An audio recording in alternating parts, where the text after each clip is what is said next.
Assalamualaikum warahmatullahi wabarakatuh. Origin the sun subject zoology, chapter in the a cellular life. Topic है HIV virus signs and symptoms. असां जो HIV virus यानी human immunodeficiency virus जा signs and symptoms पढ़ना से पहिरियां आहे sign. What is sign? Sign छा चइबो आहे? Any word that tells by physician to patient is called sign.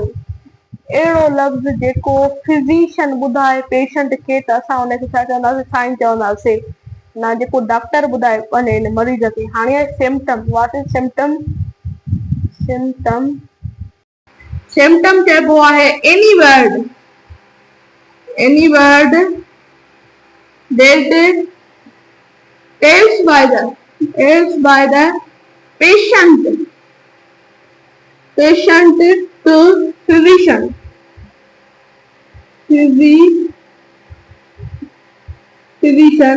is called symptom. Symptom में छा फर्क आहे? उहो लफ़्ज़ जेको पेशेंट खां फिजिशियन खे ॿुधायो वञे त उनखे असां सिम्पटम चवंदा आहियूं। अचो त ॾिसूं HIV यानी ह्यूमन इम्यूनोडेफिशिएंसी वायरस जा कहिड़ा साइंस आहिनि ऐं कहिड़ा सिम्पटम्स। नंबर 1 फीवर हूंदो। नंबर 2 फ्लू हूंदो। हेडेक हूंदो।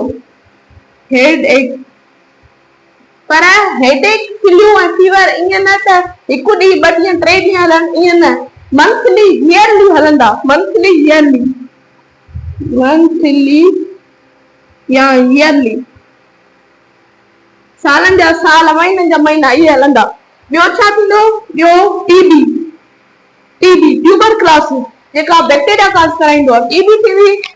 ऐं 4th नंबर ते केपोसिस सार्कोमा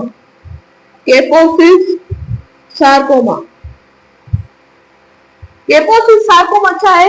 स्किन कैंसर जो हिकिड़ो टाइप आहे। स्किन कैंसर ठीक आहे। ऐं जेको 5th नंबर ते जेको थींदो उहो डायमेंशिया थींदी। डायमेंशिया मतलब मेमोरी लॉस। ऐं जेको 6th नंबर ते थींदो उहो थींदो सेप्टिसीमिया।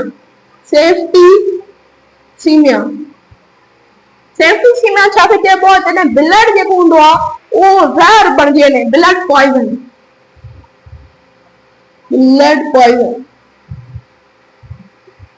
हाणे असां पढ़ंदासीं इंक्यूबेशन पीरियड चइबो छा थियो? इंक्यूबेशन पीरियड चइबो हुनखे आहे जॾहिं entry of pathogenic virus till it give symptoms।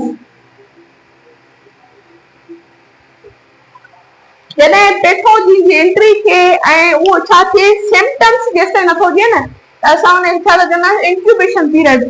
असां सभिनी खे ख़बर आहे जेको फ्लू आहे उन इंक्यूबेशन पीरियड घणो आहे? 3 days आहे।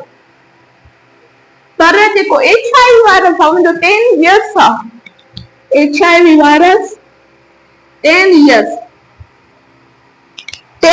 कीअं आहे? जॾहिं दाख़िल इहो वायरस थींदो आहे त 10 साल बिल्कुलु ख़ामोश हूंदो आहे, बाक़ाइदे सिंपल माण्हू जीअं पंहिंजी लाइफ स्टाइल जीए पियो थो। पोइ 10 years खां पोइ ई माना सिम्पटम्स ॾींदो आहे। ऐं उन खां पोइ असां ॾिसूं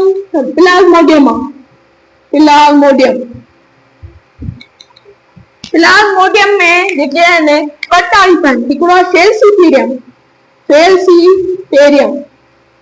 सेल्सीपेरियम में घणो आहे? 48 आवर्स।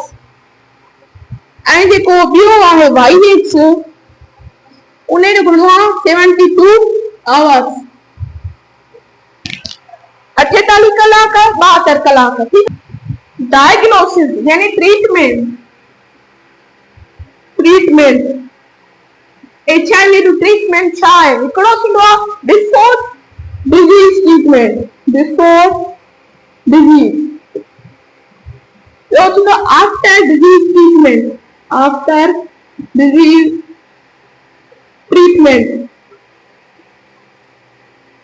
बीमारी खां अॻु वारो ट्रीटमेंट ऐं बीमारी खां पोइ वारो ट्रीटमेंट। जेको अॻु वारो ट्रीटमेंट आहे उन में हिकिड़ो ई ट्रीटमेंट आहे, उहो आहे वैक्सीन। वैक्सीन करायो ऐं HIV कॾहिं न थींदो। ऐं जेको आफ्टर डिजीज ट्रीटमेंट आहे इन में छा थींदो आहे, कहिड़ो हूंदो आहे, anti retro viral drug, anti retroviral drugs इस्तेमाल कबियो आहिनि पंहिंजे जेको डॉक्टर हूंदो आहे उन जी सलाह या मशवरे खां पोइ।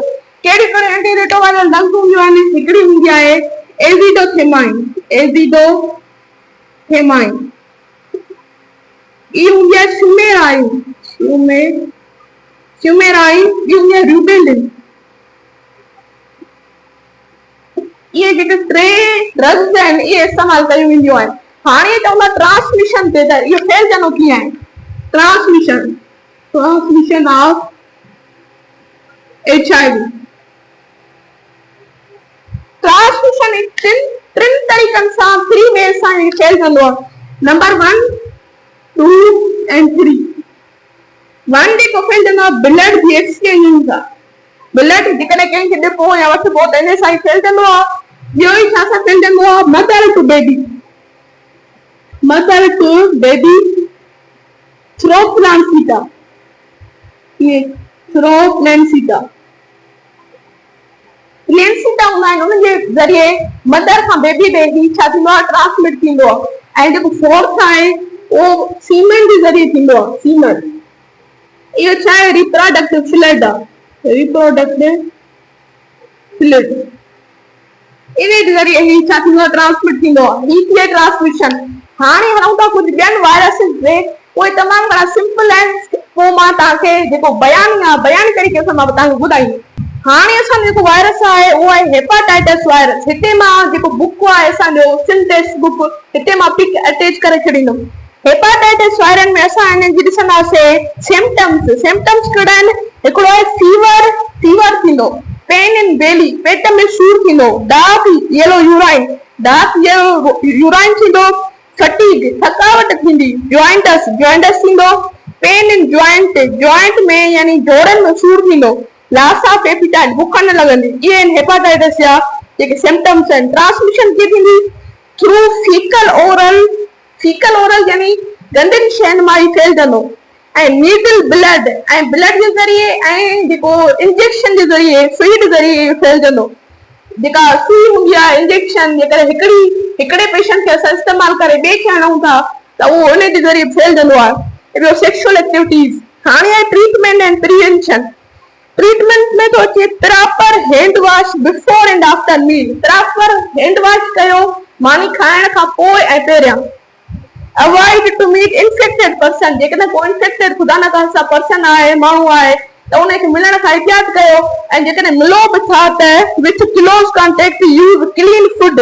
जेकॾहिं मिलो बि था त हथ धो ऐं वञण खां पोइ बि ऐं थोरो परे रहो। And use clean food. ऐं जेको साफ़ खाधो इस्तेमाल कयो। And sanitize yourself by soap. ऐं पाण खे सैनिटाइज कयो साबुण जे ज़रिए। सेकंड वायरस आहे हर्प्स सिंप्लेक्स वायरस। इन जे छह सिम्पटम्स, फीवर बुखार हूंदो, blister around the mouth and sexual organ.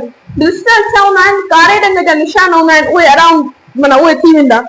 A person में एक्सपीरियंस पेनफुल सोर्स इन genital region and anus। ठीक आहे। बर्निंग सेंसेशन इन यूराइनेशन, फ्लू थींदो ऐं फीवर थींदो।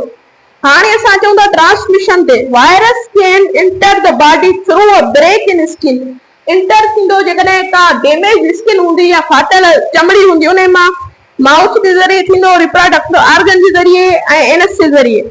इनसेनिटरी may lead to the spread of this disease.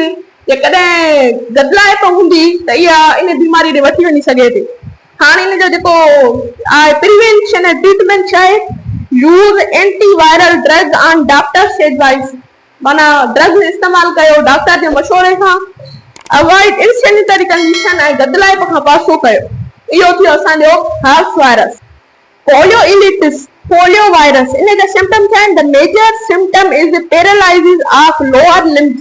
जेके पोयूं जंगूं हूंदियूं उहे छा थींदियूं, पैरालाइज थींदियूं विथ अलोंग विथ फीवर बुखार सां गॾोगॾु सोर थ्रोट, गले में सूर, हेडेक, मथे में सूर, बॉडी पेन, जिस्म में सूर एंड टेटन अपीयर्स। हाणे छा आहे, हाणे आहे इन जी इहो असां सिम्पटम्स पढ़ियासीं। हाणे आहे ट्रांसमिशन।